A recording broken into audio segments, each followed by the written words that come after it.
Helo pawb a chroeso i sgwrs chwa o Aer Cymreig. Heno yma ar noson braf iawn. Felly diolch I chi am ymuno efo ni. So welcome everyone and thank you for joining us for tonight's first talk for the Breath of Fresh Air exhibition at CARN. Now this is a second stage of this project which was brought to us from a festival and Palis Advisory, which is a company that's come from a banking background in Berlin in Germany, but I'll hand you over to Peter Lewis in a moment just to explain a bit more about how this came about. But we're the second stage of it. There was an exhibition that was meant to be in Berlin originally, but was actually shown in Gallery, Caernarfon, and then this is now on until the 8th of August.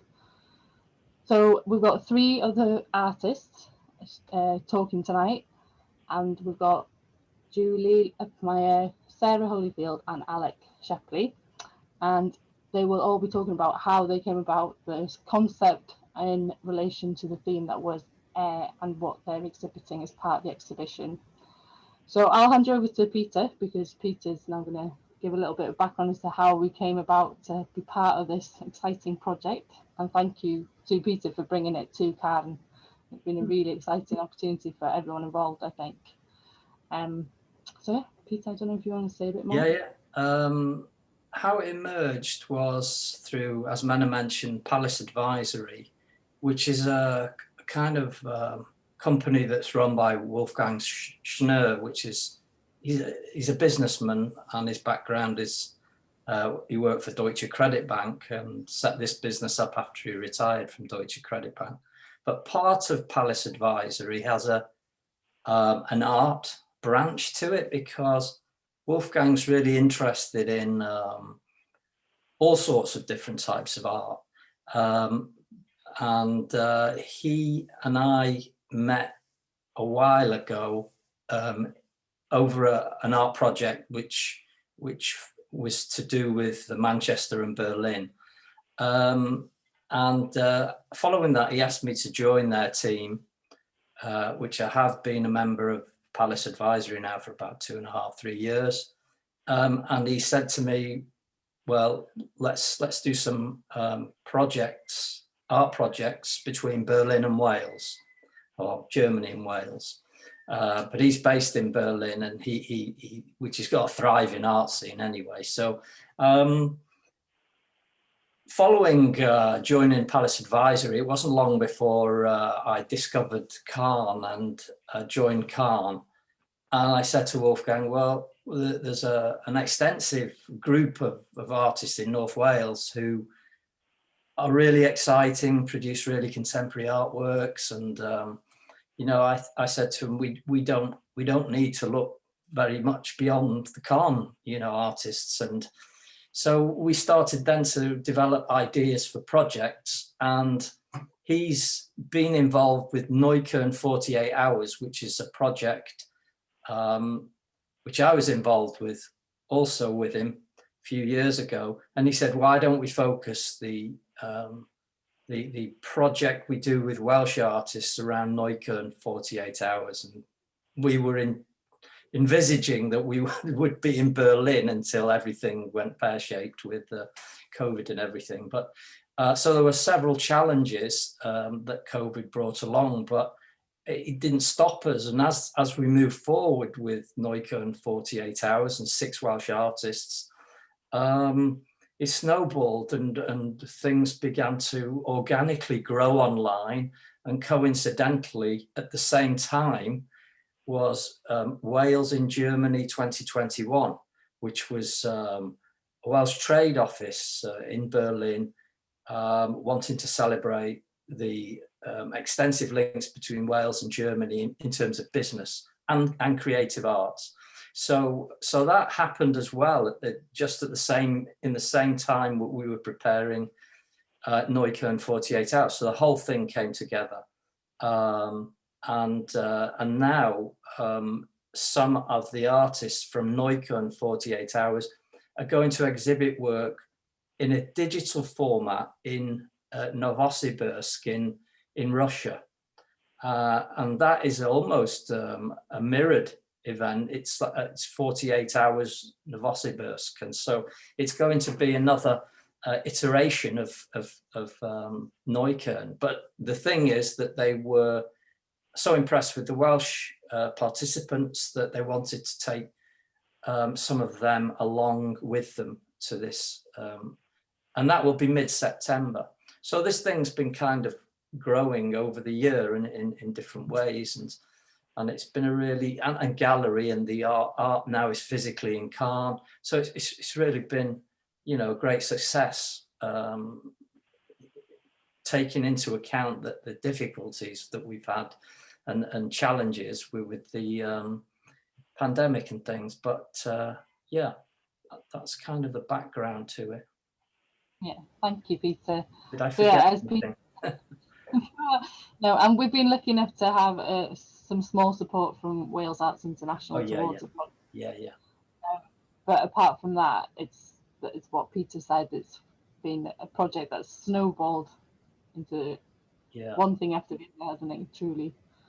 Yeah. So Wales, I was just going to say, Wales Arts International, that the money that came from them to support it, we were hoping it was going to be a physical event, so we would get more to be able to travel and do more things. But they are still only very much operating with online. So they're giving money for online activities more than any physical travel, which is still quite difficult. Yeah, but at least we've been able to put a couple of exhibitions, physical exhibitions up in places, especially considering the pandemic and the I can't think of the word in English, and the restrictions. But yeah, so without further ado, shall we go to the presentations, and then we can open up to any questions or comments afterwards? Yeah, thank you, Peter. So we'll start with Julie. Julie's got some to talk about. Hello. Snowballing is an apt term for my project. In the application phase, I cleverly designed the simplest project I've ever done to date, which was fitting in a suitcase to pop out in Berlin as this origami unit project that was to play with the furniture that was on site. And I had the unit pretty much designed into production, and then we weren't going. And then we were going to have one exhibition there and one exhibition here. So I was like, okay, need more paper. Kept going. Then we weren't going to have anything there. Then we were only going to have one in Wales. Okay, good, no problem, adapt. So the thread of the original work was the same. It just grew in weight and complexity as the restrictions got more and more. So what ended up as a fit in a suitcase artwork ended up to be a project in 4 different locations, 3 of them simultaneous locations, with 2 220 kilo blocks of ice, simultaneously with a 48-hour live stream that connected the Wales locations to the Berlin Festival. Massive thank you to Menna and Peter and the team at Gallery and the Visitor Center in Carnarvon, who were all massively supportive when my blocks of ice came from Carnarvon, Iceland, of course. Where do big ice blocks go to freeze? In Iceland, of course. And that was an amazing experience as well. And before I start my ode to ice, I'll tell you my favorite part, my favorite moment in the project, which was in the freezer at Iceland. The ice blocks were in there for about a week. So we went a week before we took them out, filled them up with water, and just left them. And no one opened the lids or looked at them for the entire week before we came back.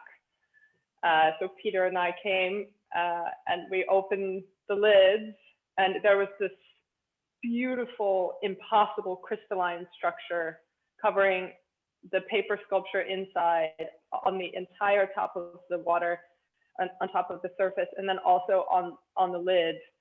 And all 6 employees of Iceland and Peter and myself were all in a circle around this frozen microscopic frozen wonderland, discussing the qualities of ice, the freezing temperatures, crystalline structures. And it went on for maybe 10 minutes before everyone realized, oh, we should go back to work probably. So our scientific and quite like playful ice conversation in the freezer in Iceland was a truly magical artistic moment. And it's moments like that that really inspire me to continue to do artwork and to play with different materials. I came to ice just as a fascination this winter. Over lockdown, we would wake up in the morning and there'd be a layer of ice on the pond. A little tray of ice outside would be frozen with these sculptural things that would push their way up. So I started researching more into it just because I was curious. When the Aer application came in, I was thinking a lot about the air content in different materials. And there's 35% air in common copy paper. So I was thinking about displacing air in different materials. And when air is frozen, it can actually skip this solid or the liquid phase and go directly to a solid state. And all these things were happening in real time all around us over the winter. So this is my ode to ice.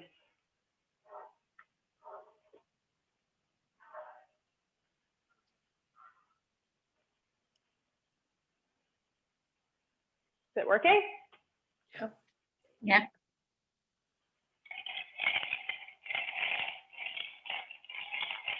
Solid state, liquid dreaming, an ode to ice. Water, liquid, motion, bumpling, jostling. Ice, solid, molecules flow, orderly, calm. A simple thing, really. Everyone knows how it works. Water, placed inside freezing temperatures, transforms from a liquid into a solid state. But the variables within this process are immense. Slow freeze, fast freeze, pressure, time. Cooled slowly and crystals form, hexagonal, cubic, and the most rare, diamond. Ice spikes, ice circles, needle ice, ice caps, dice ice, frost flowers, pancake ice, frazzle ice, grease ice, crescent ice, ice fields, fast ice, ice shelf, ice streams, sonic ice, ice jam, shaved ice, tulip ice, anchor ice,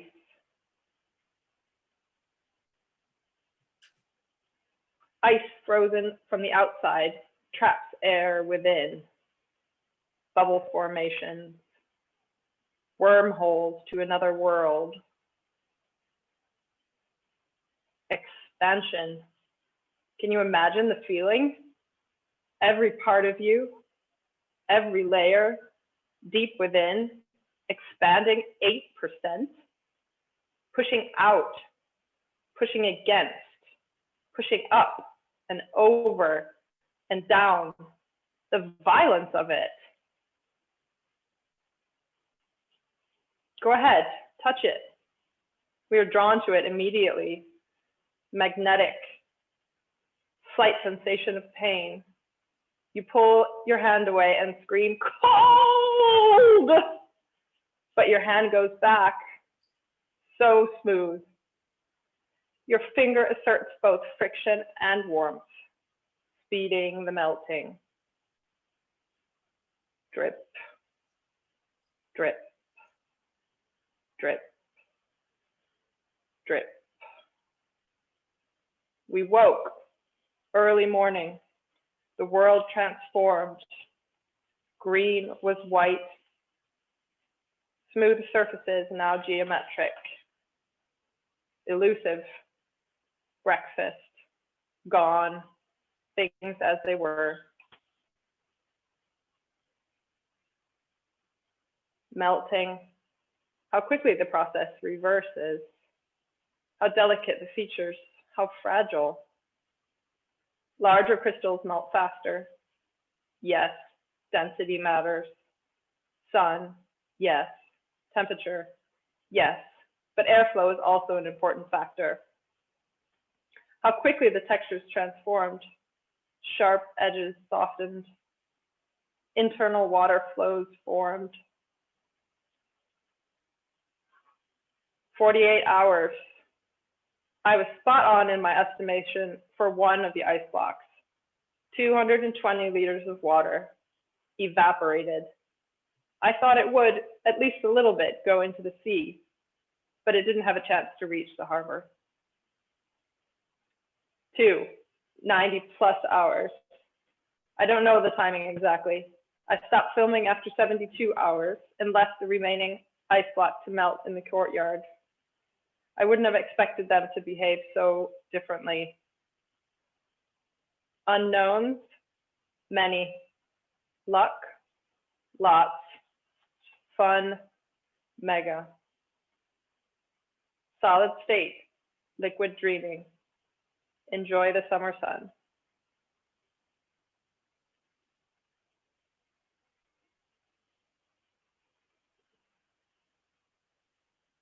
Thank you. Well done, Julie. That was really good. I'm sure everyone else agrees it was really good and it was very powerful with the images. And as soon as I saw the images and your words, it conjured back some of the memories from the weekend and so on. So yeah, it's been a really good experience to work with you on it because it was challenging at times, but all good sort of thing. And it's shown that we can basically that anything's possible. Because if we were able to do that, yourself and Peter arranged with Iceland and things, it was really good. So yeah, well done. I don't know if anybody has any questions or any comments they want to ask Julie before we go any further. I thought it was, yeah, wonderful. But what was really interesting was the piece you had on the harbour, because there were so many people walking backwards and forwards and for the whole weekend. And I don't mean this negatively, but I just thought somebody might have a go at it or something would happen. And it didn't seem to, did it? It just, nobody touched it as far as I could see. I thought that was really interesting. Yeah, I know that the cafe crew at Gallery were quite protective of it and kept a really good eye out for it. Yeah. So, and I think, and I know people kind of came back several times because they got involved in the narrative. Yeah.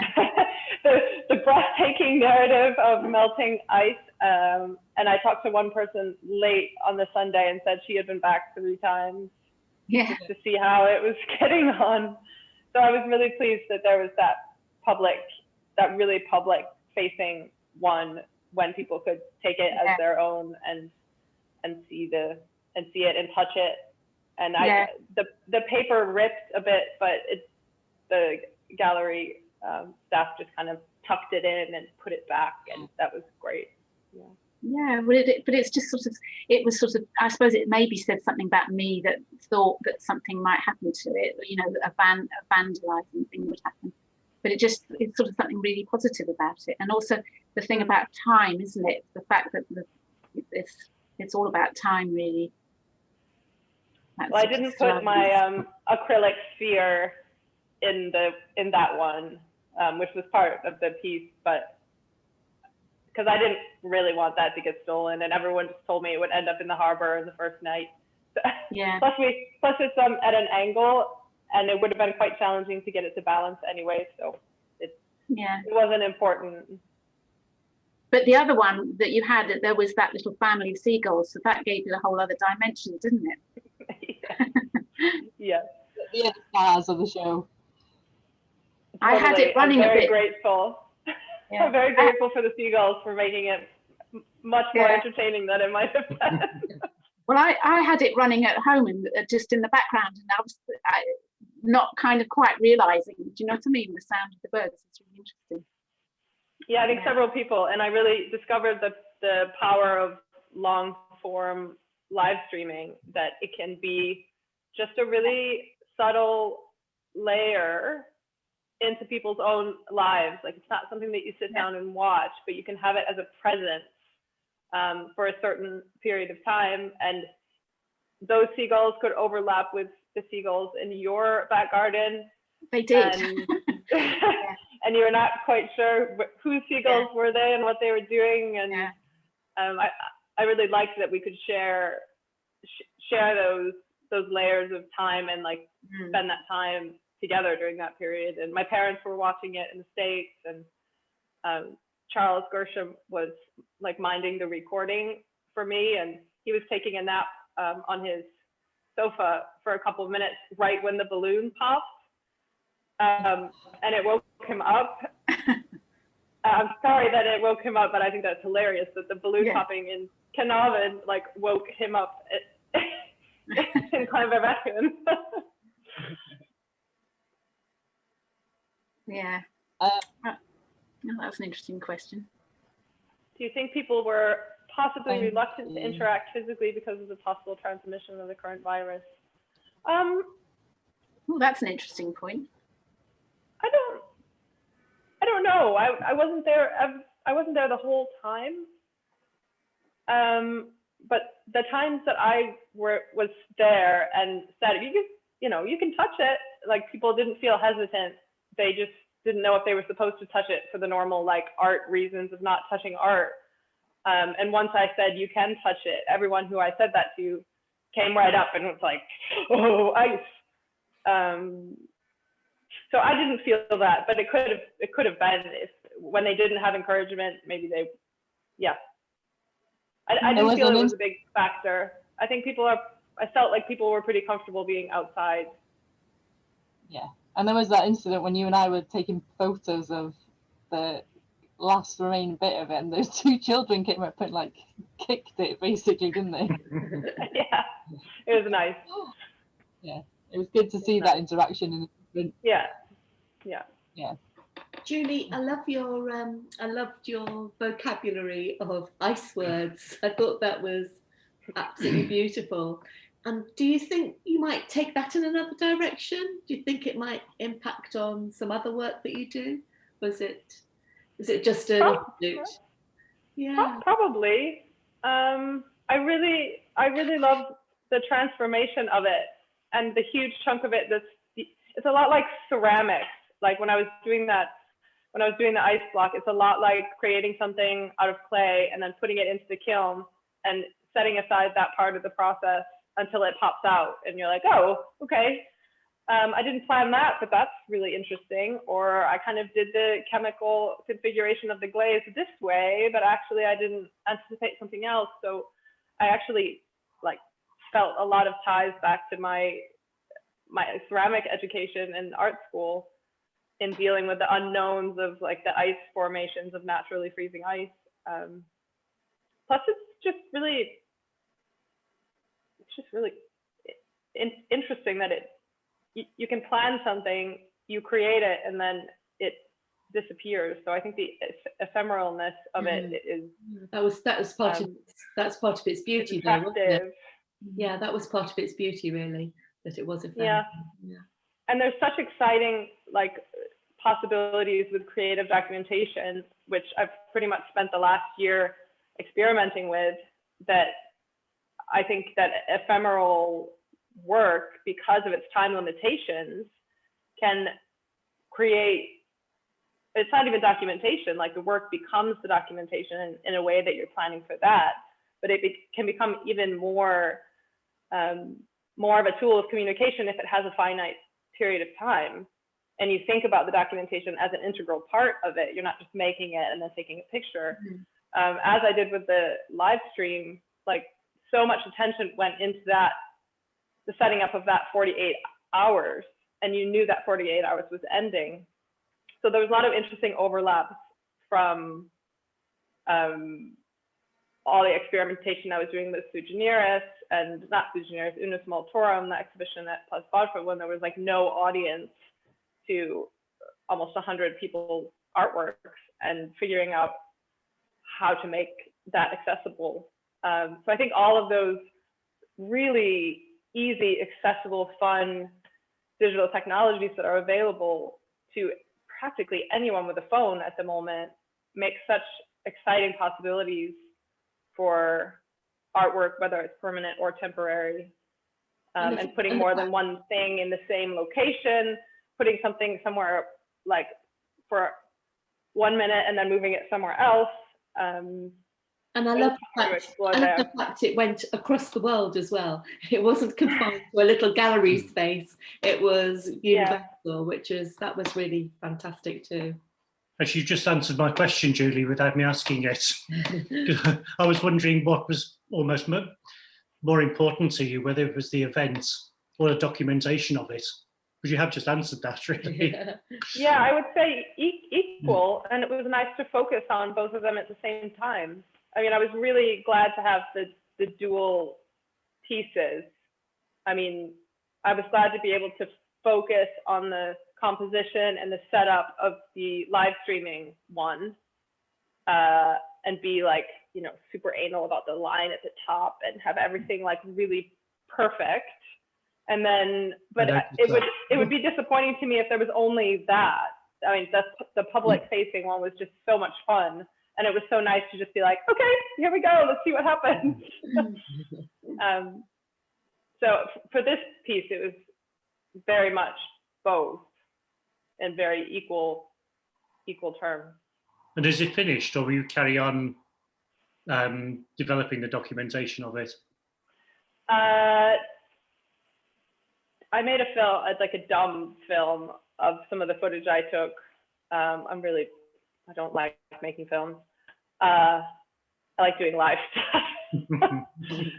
But there is going to be a second video, some sort of compression of the 72 hours of video, which Charles Gershom is, again, very kindly kind of crunching at the moment. But it's not going to be a straight up time lapse. It's going to start slow and then speed up and then stop when something interesting is happening.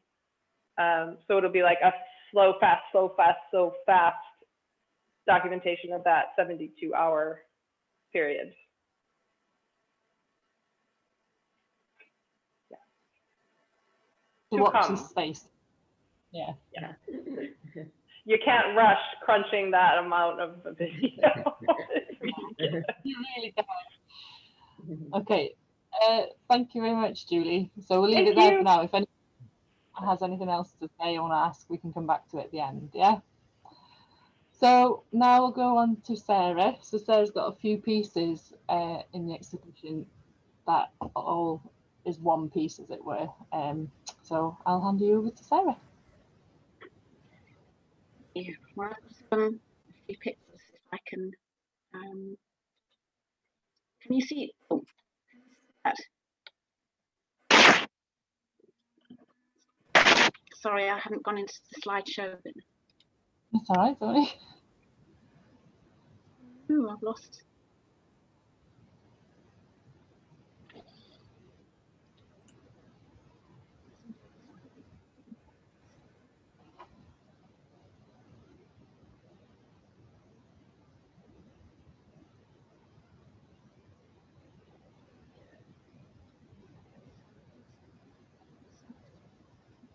I can't hear you now.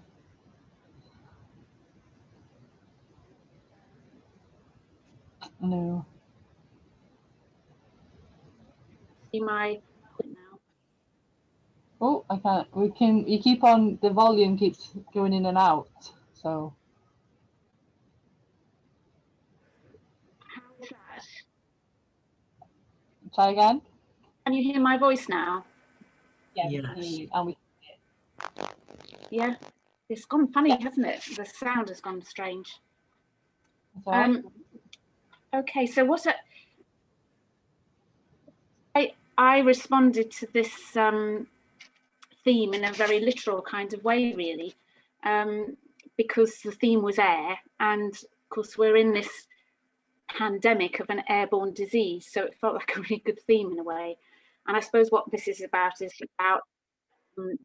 how my thoughts progressed really in response to it. And air's got all these different sorts of properties which affect us all in all sorts of ways, like our mood and our state of mind. It's dynamic and changing all the time, and we can measure and monitor some of these characteristics and collect facts and figures and data and percentages and patterns. But actually, it's a really chaotic system, and the whole thing about weather forecasting, climate change, and all of that is deeply chaotic.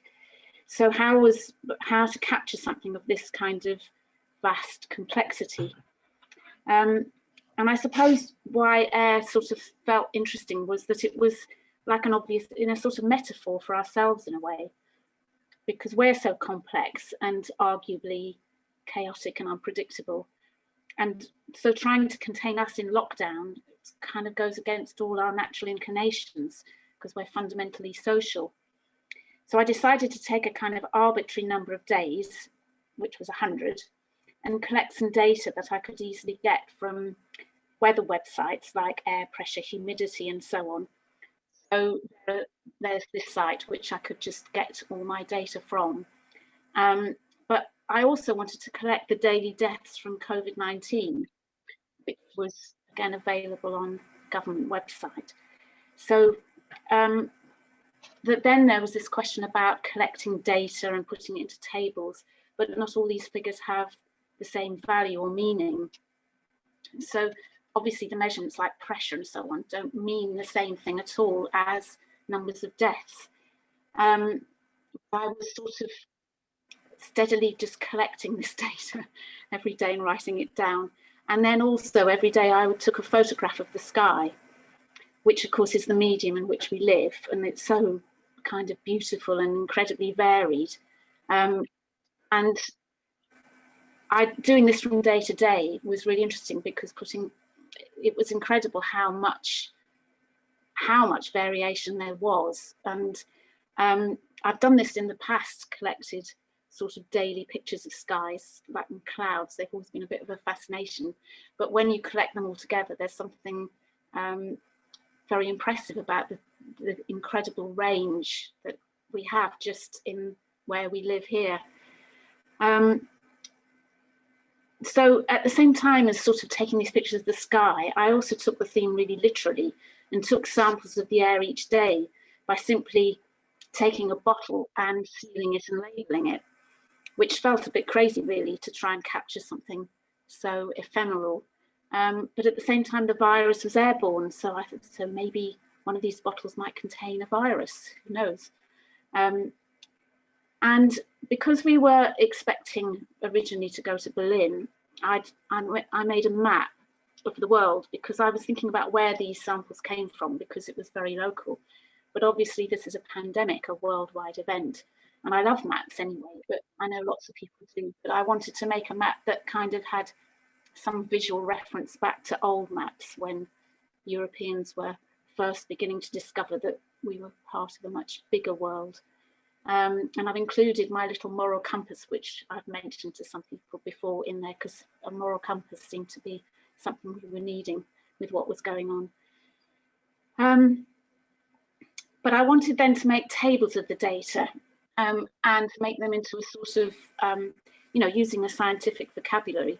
And I wanted to print all the deaths in a different form. I actually wanted to use gold, and I got technically it got a bit the better of me. There's a little example of me attempting to do it, but I ended up printing them in dark red. But what was interesting as the tables grew was the patterns that began to emerge, both with the data on the air changing with the season as we were going from winter through to spring, but also the way the numbers of deaths decreased really dramatically as the lockdown took hold. So I collected all my 100 pictures of the sky and put those into a slideshow and put the dates and the numbers of bits of air pressure and numbers of deaths onto those so that these would play as a slideshow. And I also printed a large picture of the sky. But I think there was something about, as I say, about the dynamism of watching the slideshow. And actually, I think if it had been possible, it would have been nice to have projected it really large on a huge walls. Maybe that might have been quite interesting. And then the question of presenting the tables came up, which led me to think about wanting to print on different materials. Like this image is printed on tracing paper. It doesn't show very well, but on the left, this was the display in gallery. I printed the tables onto tracing paper, but I also printed them onto fabric, which is what appears in CARN. And there was something about the translucency and the kind of movement in these materials, which I wanted to be there because of this fixed nature of this table, the rigidity of it and of plain paper. And I wanted there's another one of the fabric. And I wanted the glass samples to sort of have a laboratory feel to them, if you like. They were transparent containers of invisible material. And this question of, do they contain a virus? But I also deliberately wanted to arrange them so that they had a slightly haphazard feel. So although they were apparently a kind of very rigid collation of like the tables, at the same time, clearly this was a bit nonsensical as well, because it was trying to find some order and logic in what was happening to us all. And perhaps also it was referring to the we see huge numbers of bottles of vaccines. So there was something about the glass and the transparency as well. So here's an image of the way I put the things together in gallery. And I suppose, and I put the tables in Welsh and in English as well. And I suppose this project somehow helped me through the last few months, really. It was a sort of incredibly meticulous sort of habit and routine in the context of this world that was feeling very unsafe, when I couldn't see my children, where I got no control over the powers that be, where facts and figures were everywhere as people were struggling to make sense and find patterns. And amazing things happened, people were helping each other. Vaccines were developed, and yet we couldn't prevent people from becoming very ill and very poor. So we got all these contradictions. That's the display in CARN now. And we collect data to feel some sort of control, but it also feels crazy to try and contain something that you can't contain, like air, in the same way that we've been cut off from all the things that we need to thrive. And we find we do best when we support each other, and we're only safe when everyone is safe, is the cliche. But vaccines haven't been shared, and billionaires have flourished at the same time as so many people have lost everything. And the climate's our world, and yet we're sort of behaving suicidally with that. So, we're trying to contain and control something and ourselves when we don't really even begin to understand how complex and mysterious it all is. So that's the comments I've got to make. Great, thank you very much, Sarah. And as you say, it's Hi. kind of hard to ignore what's been going on, obviously, in the last 17 months. So, and you've managed to display it in a very interesting way without being too obvious either. So I think you've done a great job. And as you know, it's been great. Does anybody have any comments or questions for Sarah? Alec?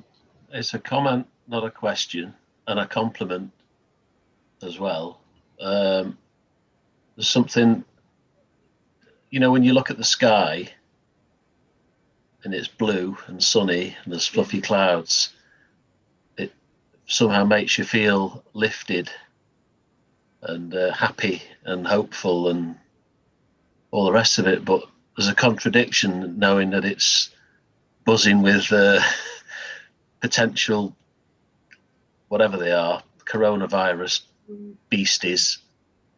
So the image sort of belies the reality, you know, and there's a sort of spookiness about it. And I was trying to think of the word, but you said it yourself. It's the contradictory. There's been lots and lots of contradictions that have been heightened, you know, in the past 18 months. And I really enjoyed that. Ice and air. Yeah, I think one of the things I'd really like to take much further, but it's almost like it's as big as I think the skies were just really working with those images. Has been I mean, I'd done it before, but it was coming back to it. It's almost like you could just collect them forever, and what would you do with it really? Because actually the sky's out there to look at. You don't really need to try and capture it. Yeah. Is it just too clever to connect it with photographic equivalents like Stieglitz and Minor White, who was working on pictures of clouds that then represented other things? Yeah, I don't know if I'm very Stieglitz, is it? Who did all those sky images from a long time ago? Yeah. Which represented something else, and in a way, you are using the air as another representation, aren't you? Yeah, I mean, it's just so. The thing is that I think that's one of the things I began to realise that was where I would like to take it to expand more. Really, the kind of. It's just the variety, and I mean, the trouble is, it's a cliche, isn't it? Beautiful sky, the images of beautiful skies are a cliche. So how can you work with them in such a way that it brings something new, or a new way of looking at it? And maybe he did that a bit. I think he did black and white images, didn't he? I think he had the advantage he got there first, but you can always revisit these things, can't you? And what's even wrong with cliched sunsets? I mean, is anyone to say what's well, it's if you're trying to I suppose what it is if you're trying to say something more, you know, there's things that we're surrounded by beautiful things, aren't we? And how do you, and they're there for everybody to look at and enjoy, but it's if there's something else you're kind of wanting to say, there's something in that territory, I think. Yeah, the part that I found really interesting was the repetition of the air pressure, and then your head kind of goes down like, okay, wait, if the pressure is higher, is it more transmittable or less transmittable? Yeah. Would those two be correlated in some way? And then your mind naturally goes down the path of like all of the fake news items, like you should chew on vitamin C tablets upside down. And then like, it felt like you yourself were trying to kind of figure out your own mantra of survival by doing that, to be like, okay, cloud, air pressure, depth, and you could just you said that it was kind of just helping you get through by doing that. But I love that the choice of the air pressure, because I mean, people say like, oh, it's really heavy today, or it's rather close, or and just those like broad environmental factors do it influence maybe your like mental state of being, or like you feel happier or more free or heavier, and then how that relates in a completely abstract like doesn't really relate way to like the transmission of the virus. Like I thought that was a really nice thing to pair. And cliches are okay, really, in the right hands, I suppose. In that they can serve as signs to a multitude of others. So it, rather than an end or a closed door, they're kind of an opening door. And I think the ice and the air, they could both be seen in a cliched form if you're coming at it from that perspective. But if the artwork or whatever it is, the activity opens up perspectives, then it's done. If it has a job, it's done it. And I couldn't help thinking that when you make art next on a harbour, you can't help thinking that if you leave it, someone's going to chuck it in the harbour, especially what has happened recently with certain sculptures. but they are, when I think of ice and sculpture, I immediately think of ice sculpture, which normally has a particular cliched look to it. And when we sidestep that by doing something different that's slightly less in your face, then people are less likely to chuck it in the water or kick it around. And I just wonder whether that was part of it, that people were disarmed by the fact that the work is. I can't help thinking of art povera, like an impoverished art that is somehow humble, not knowing, or knowing in a different kind of way, asking more questions and providing answers. It has a bit more humility about it, I guess. So it less likely to be thrown in the harbour. Yes. I'm wondering, in a way, is if that's I hadn't thought about that before, but there's almost a common thread, the sort of simplicity of a piece of ice and a picture of the sky. There wasn't a sort of intermediary thing going on. It was like there was a sort of. Well, a friend of mine who's over in the States, when lockdown started, and she started doing this project of walking out of the front door and looking up and photographing the sky, but she didn't say what she was doing. And for quite some time, I was thinking, what on earth is she? Are these grey squares? And then eventually, there was a blue one. I thought, oh, it's the sky.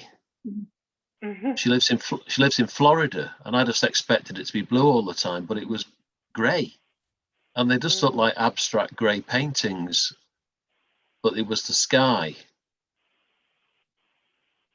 But it prompted a new strand of work. Well, it wasn't work, but it became something,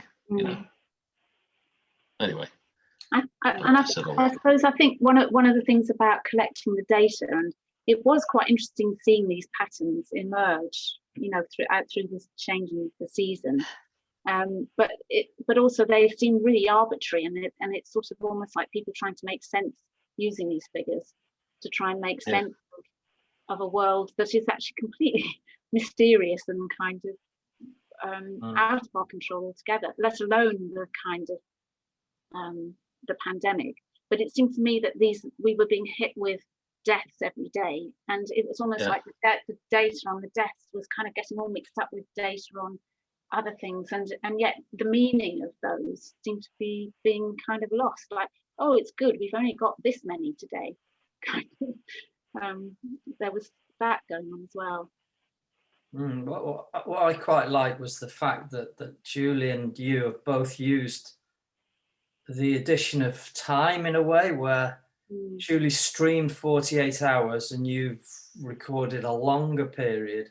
And when I was looking at those tracing paper sheets where it had got air pressure and weather conditions, some of them said light, some sun, some cloud, and then another one said intermittent or snow flurries or snowstorms.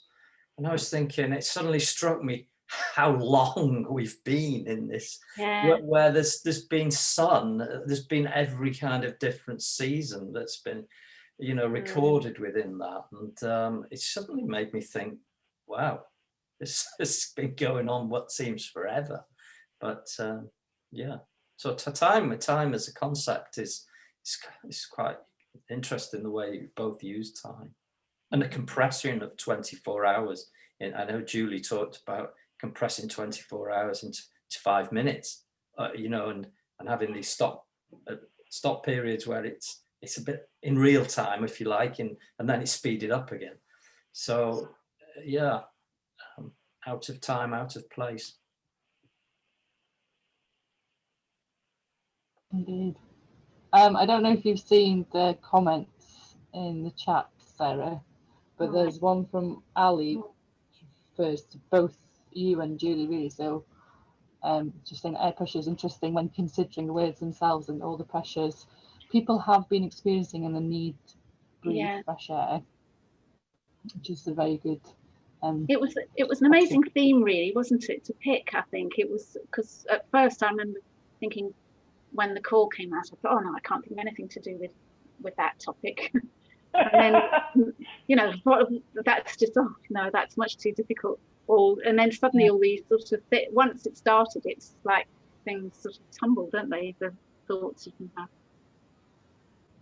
Are we all barometers? Yes.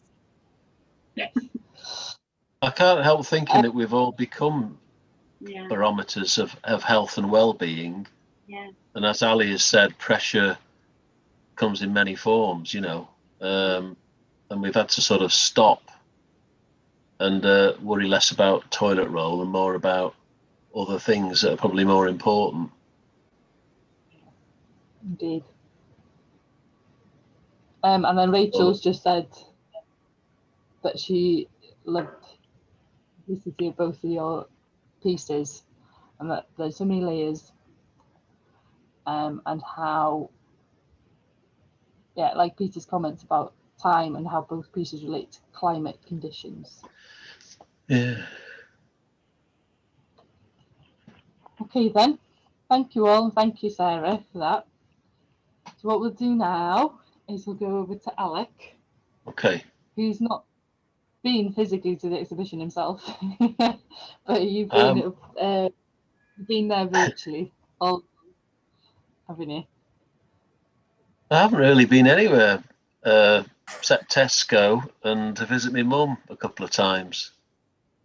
Yeah, it was a great theme. It's quite terrifying at first because air, you know, it's so broad. You think, how on earth? Then, but when I saw it, I think because it said Berlin as well. I mean, I just thought, you know, I do like to imagine myself in these fancy towns, but not that we ever got there. But my original proposal was based on being there in Berlin in this 48-hour festival, and I submitted a list of different things. One was a DJ, but it was all around the idea of I should say it was about music, because music arrives on the airwaves, and I had this thing, this idea about airwaves, and also being in the you know, like everybody else in the pandemic, I'd had pause to reflect on what I was going to do, and music seemed to have become quite important. I do like music, but I never seem to get enough time to listen to it unless I'm in the car, because I'm usually busy, and I don't normally like headphones either. But during lockdown, music has been quite a kind of something that I've had more time to listen to. So I thought I'd done a piece of work in the early mid-noughties called Songs for Artists, and it was basically a song list of any song that I felt had anything remotely to do with the way I feel as an artist at any given time. And it started with a sort of fairly drunk conversation with another artist about my way, and we were arguing about whose way was best, and that's where it started. That was years ago. But when I saw this call out, I wondered whether there were many songs that had got Aer in the title or were about Aer, and I knew one or two. The Hollies, which was one of my dad's favourites. Anyway, before I knew it, I'd got a list of 40, 50 songs. And I thought, well, I think maybe a silent disco would be good. I was thinking of ways of transporting something to Berlin. I thought about being an actual DJ. Quite fancied the idea of a kind of silver jacket and, you know, being a DJ. I thought about maybe a website. I thought about piped music in some of the spaces. I wasn't quite sure what the spaces were at the time, so I was just trying to imagine what spaces there might be in the festival, particularly outside spaces. I started to think about installed speakers, piped music, and then I was thinking about a bouncy castle disco thing where people would jump around and listen to music, and the music was all to do with Aer.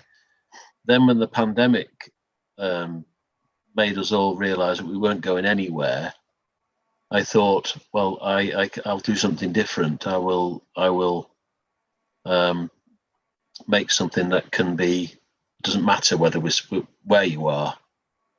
And I had a chat with Wolfgang, and I'd started to explore where I live more, being in lockdown, going for a lot more walks, enjoying where I live in this lovely valley.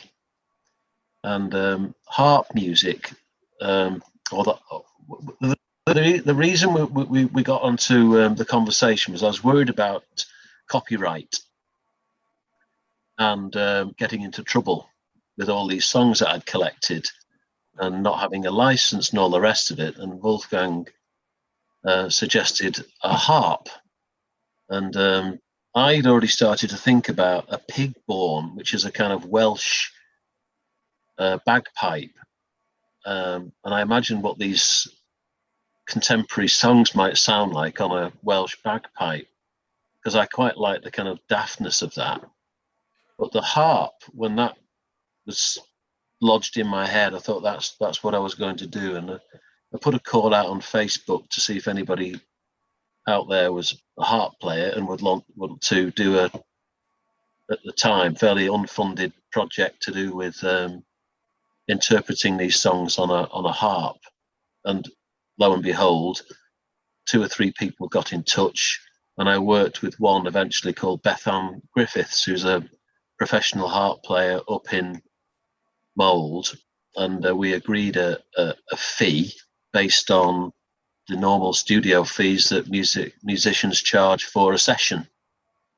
So I got her into the studio at work and enlisted a colleague of mine who's a media person, and we made some recordings of about 6 different songs. And I do like to walk, and I've been making work about peregrination, which is a kind of wandering around the landscape. So I put the 2 things together.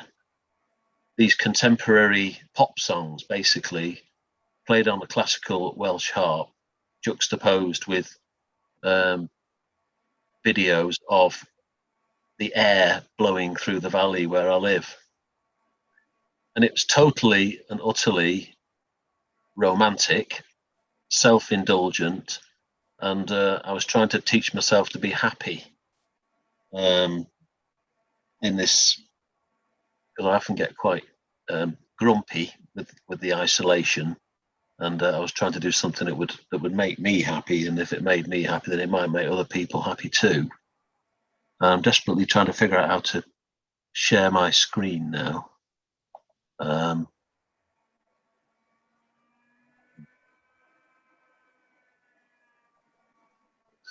see.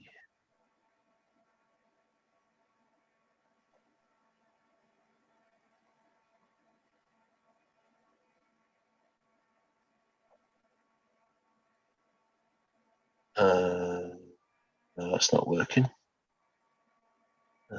Maybe if I played something in the background. Can you hear that? No. What do you want to do? Play the video, Alec? I can play a bit of it here if you want. I should be able to do this, but I can't seem to. Oh, here we go. Can you see that? I see a window with some leaves in it. Yeah. Yeah. Yeah. All right. Let's do it. Let's give it a go. I'll just pause. Can you hear that? Yeah. Ah. You can. Music, do you mean? Yeah. No. No. Ah. Wonder why you can't hear the music.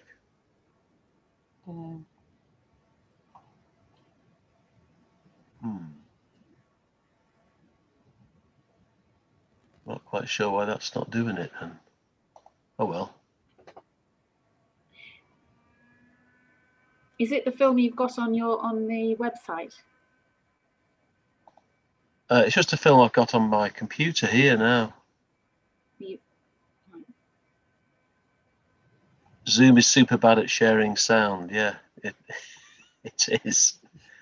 All right. Well, you just have to imagine it then.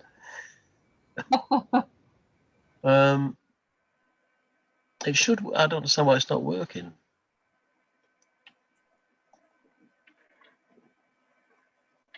Have you got the volume up as used, Alec? Let's just there. I'll have another go.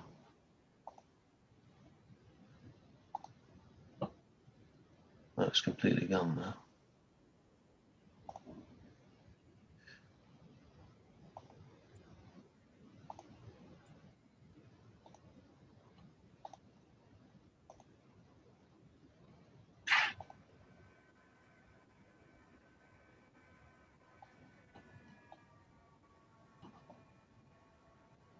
No, I can hear a streamer or something in the background. That's it.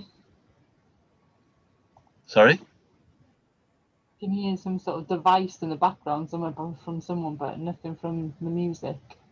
All right. Well, we'll scrap that then.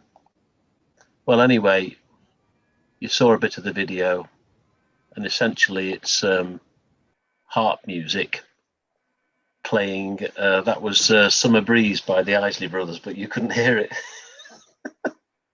But I'm really annoyed about that. I thought it would work, but anyway.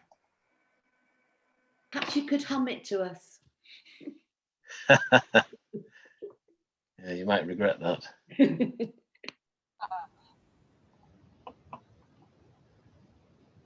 Well, if it's because it's playing on my computer and it's not the same system, I don't know. I'm not sure, to be honest. Well, anyway, I made a film and it was in the gallery and it lasted. Actually, I made 5 different films and then they're all looped together as one. And I enjoyed it very much. And while I was doing it, I was thinking about Welsh airs. And I don't know if there's the connection, but the title of the exhibition, A Breath of Welsh Air, I was doing some research and the poet John Ceiriog Hughes was born about 500 yards up the hill from me. And he did a lot of, and he died in Manchester, which is where I'm from, which is quite interesting. But he's famous for his Welsh airs, and I couldn't help thinking about him while I was doing all of this, drifting around the landscape, his words, although I don't speak Welsh and his work remains in Welsh. It doesn't really translate particularly well, but I do like listening to it. Yeah. Any questions? Not about my technical proficiency. I don't think it's your fault. I think it's like Julie says. So, but thank you, Alec. But you know your big list you've collected of music that you said that you might be an ongoing thing. I think you said that on the website, didn't you? That Yeah. you might add to it. Presumably you could do could you do a playlist on Spotify or something? Would that get around the copyright? Yeah, I've got a playlist on Amazon. You can make your own playlist, and that is super long now. And I suppose you could do it on Spotify as well. And it's a question of sharing it. Yeah, and then people could. I'm just thinking this idea of, because I told a friend of mine who's a sort of real music buff, and his eyes lit up and immediately thought of he sort of thought it was an interesting idea and that we could add to it. It's just a question really.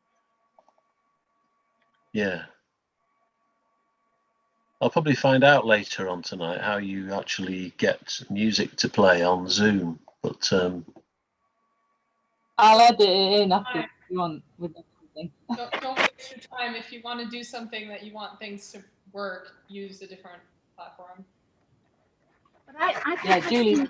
It's good for talking to each other, but it's really bad. StreamYard. I had a question though, Alec.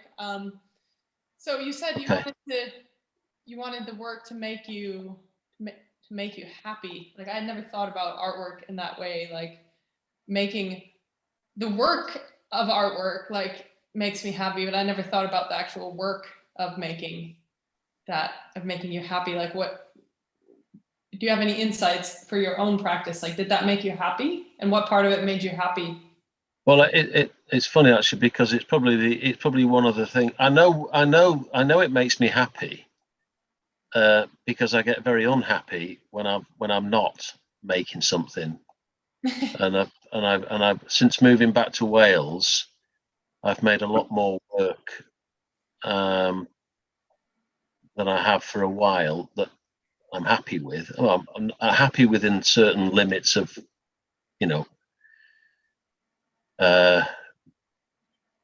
being critical. It's never enough, but I know that it must make me happy, because when I don't do activities, I get unhappy. Although not quite sure what I mean by that. To be satisfied, to be content, and I think it was unashamedly a kind of romantic sort of vision of the valley with the wind blowing through the sheep wool on the wire, and when I did it, I thought, oh no, it's the opening sequence to Hinterland. If you've seen that TV program, and then I thought, well, so what? I actually like that. The close-up vision of dust, of stuff caught in hedgerows, baling twine, which never seems to disappear. And it's kind of shelf life must be millions of years. I suppose future mankind will come across baling twine. There'll be nothing else left, but they'll find bits of baling twine and think, what the bloody hell was this for?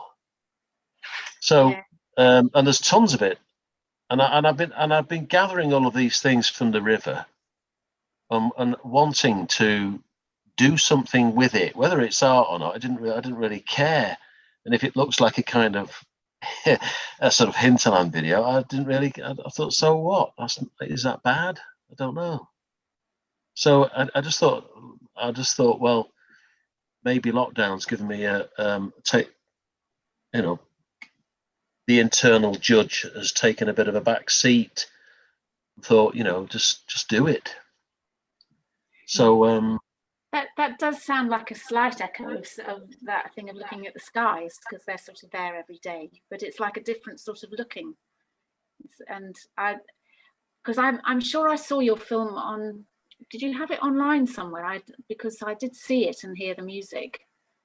I really enjoyed it. It's on Vimeo. Yeah, so where would I have seen it? Anyway, on when it goes to Vimeo, it gets shared. It can get shared to social media. So I might have shared some social media. I know I've seen it, and I just really enjoyed it. But I think it had that, in a way. It's perhaps, would you have made the same film if you hadn't been on lockdown? Is it sort of about a certain kind of looking and sort of moving around? I don't know. No, I don't think I would, because I've been afforded. I've been working from home. Yeah. So I've been afforded time that I would have ordinarily spent, 2 hours a day in the car. There's the link in the chat. Oh, there we are. So yeah, I was going to look at that after. But also the idea of the music and of traveling through the air, but also the theme of the air through all of the film, of the movement of the various things in the film. Well, I think for me, for once and for all, I was able to set aside some time to really focus on what it was I was trying to do, but also what I was to push away what I didn't really want. And that's what I find hard sometimes is, David Hockney and lots of other artists have said it. It's not what you put in, it's what you leave out. That's the trick. That's the hard bit. So I was able to kind of separate out the essences, and maybe the threat, the fear of the coronavirus, and it did when it first happened. It really did affect me. I remember being in the office at work with two other managers, one of whom was my boss, and I realised then that it was serious, and the university went into lockdown pretty within hours of that day, and it did affect me. I did. I think I lost a stone. Put it back on again since, obviously, and some. But it did affect me. I worried about my family and all the rest of it, and I am prone to getting chest infections, and I was just freaked out. So I think I just thought maybe, right, well, only do what you really, really want to do in this period of time, and I wanted to make a work that existed in the field of distribution, because it was something that's been in my head for a long, and it's been in my head since I was an art student. And Marcel Brothaers said that art exists in the field of distribution.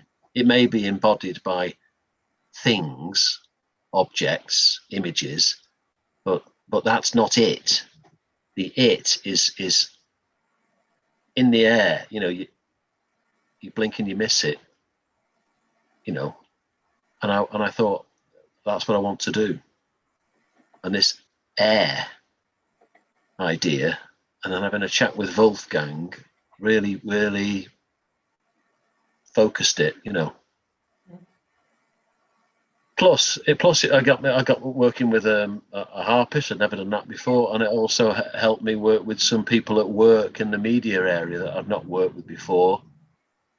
In this wonderful media TV studio that we've got. I don't know what all these things do, but it was great working with a bunch of other people rather than being alone, a sole trader, as it were, And I think the festival is one of the best mediums for that.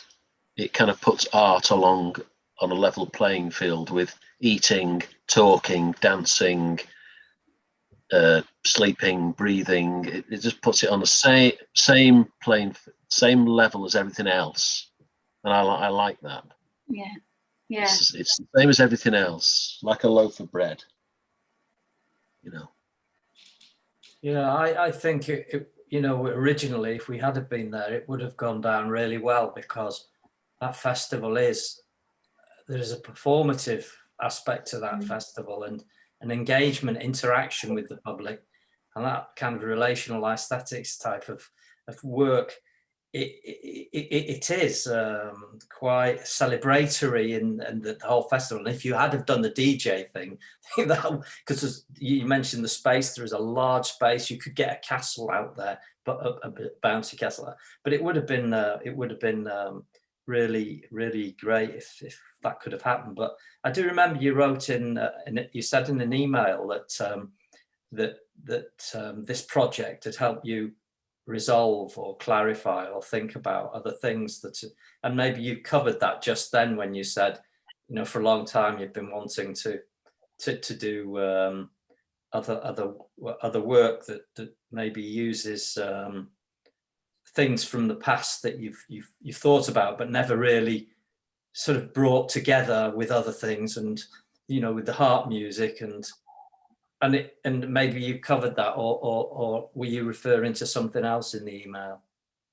If you can remember. I was referring to that. I think I feel incredibly lucky that ironically, the pandemic has afforded me certain things that I would not have had the time to do, because I've been allowed to work from home. So I've been able to manage things very, very differently. Whereas when you're on campus, your time is not your own. You are there, and you just don't get a minute's peace. Maybe I shouldn't say that because we're recording this bit. It's great. No,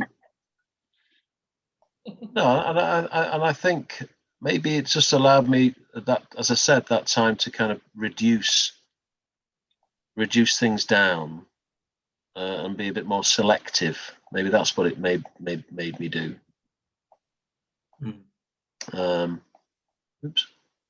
It strikes me also that thing about seeing a little bit of baling twine on a bit of fencing, and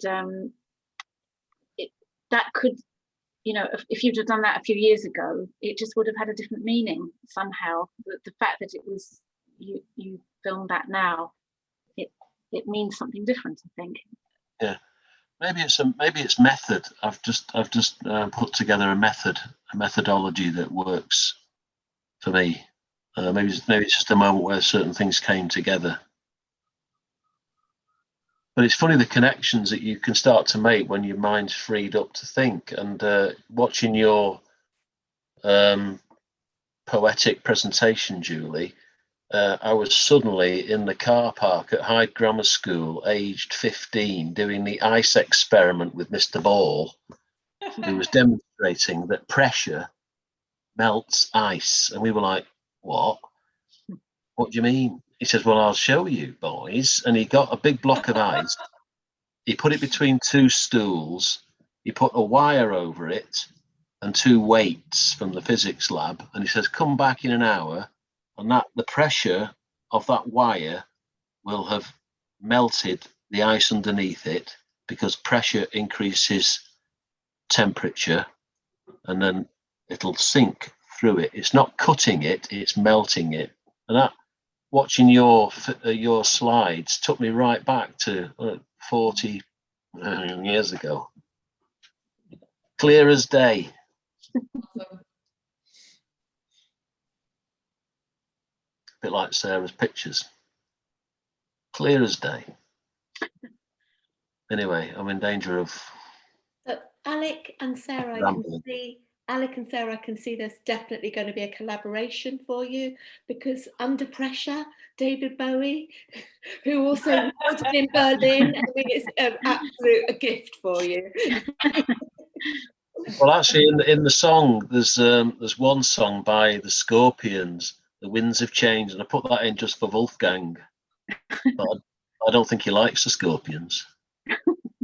Did you hear listen to the podcast about that, about the CIA investigation into the Scorpions?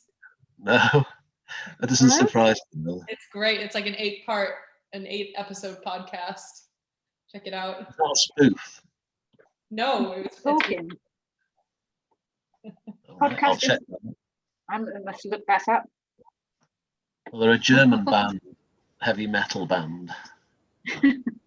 and I think the podcast is called Winds of Change as well. Right. I think. The wind, there we are, there's the air. Yeah, the winds of change. Yeah. Well, thanks, Menna and Peter. It was a brilliant project, and it was really, really nice. Be good to go to Novosibirsk, but not in the winter. Actually, no, maybe in the winter. Yeah, in the winter. That would be good.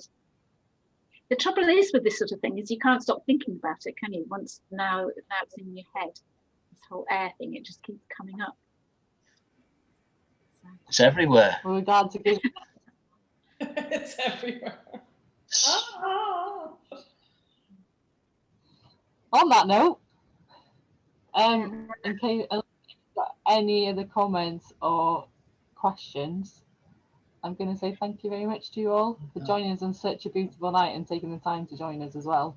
I'd just like to say thank you to Sarah, Julie, and Alec as well for all their efforts to create the work and to make it such a great success, because that gallery, when all the work came together in Carnarvon in gallery, with Alec's music and the videos, and the whole thing was just magical, really.